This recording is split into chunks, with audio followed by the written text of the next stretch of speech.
ಲಂಚ ಪಡೆದ ಗುಬ್ಬಿ ತಾಲೂಕು ಉಪನೋಂದಣಿ ಕಚೇರಿಯಲ್ಲಿನ ಪ್ರಥಮ ದರ್ಜೆ ಸಹಾಯಕಿ ಯಶೋಧ ಕಡ್ಡಾಯ ನಿವೃತ್ತಿಗೊಳಿಸಿ ಆದೇಶಿಸಲಾಗಿದೆ. ಯಶೋಧ ಅವರು ಕರ್ತವ್ಯದ ಸಮಯದಲ್ಲಿ ಲಂಚದ ಹಣ ಪಡೆದುಕೊಂಡಿದ್ದರು. ಲಂಚ ಪಡೆದಿದ್ದ ವಿಡಿಯೋ ಸಾಮಾಜಿಕ ಜಾಲತಾಣದಲ್ಲಿ ವೈರಲ್ ಆದ ಹಿನ್ನೆಲೆ ವಿಡಿಯೋ ಆಧರಿಸಿ ತನಿಖೆ ನಡೆಸಲಾಗಿತ್ತು. ತನಿಖೆಯಲ್ಲಿ ಲಂಚ ಪಡೆದದ್ದು ಸಾಬೀತಾದ ಹಿನ್ನೆಲೆ ಮುದ್ರಾಂಕ ಇಲಾಖೆ ಆಯುಕ್ತರು ಕಡ್ಡಾಯ ನಿವೃತ್ತಿಗೆ ಆದೇಶ ನೀಡಿದ್ದಾರೆ.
ಮೇಡಮ್ ಲಕ್ಷ್ಮಣ ಅನ್ನೋರೆಲ್ಲರೇ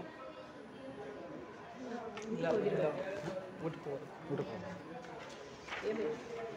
ಅವ್ರಿಗೆ ಒಂದು ಕೈ ಕೊಟ್ಟಿದ್ದು ವೆಂಕಟೇಶ ಗೊಂಡೆಯನ್ನು ಕೊಟ್ಟಿದ್ವಿ. ಹಾಂ, ಸೈನ್ ಮಾಡಿ ರೆಡಿ ಮಾಡಿ ಇಟ್ಟಿರ್ತೀವಿ ಅಂತ ಆಕರ್ಷತೆ ಗೊತ್ತಿದೆ ಕೇಳಿದೆ. ಇಲ್ಲ ಅಂತಂದರೆ ಇವ್ರು ಬರೋದಕ್ಕೆ ಕಾಯಿದೆ.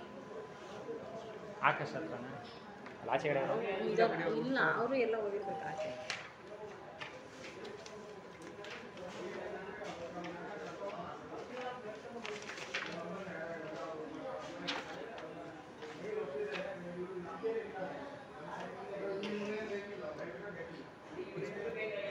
ಎಷ್ಟು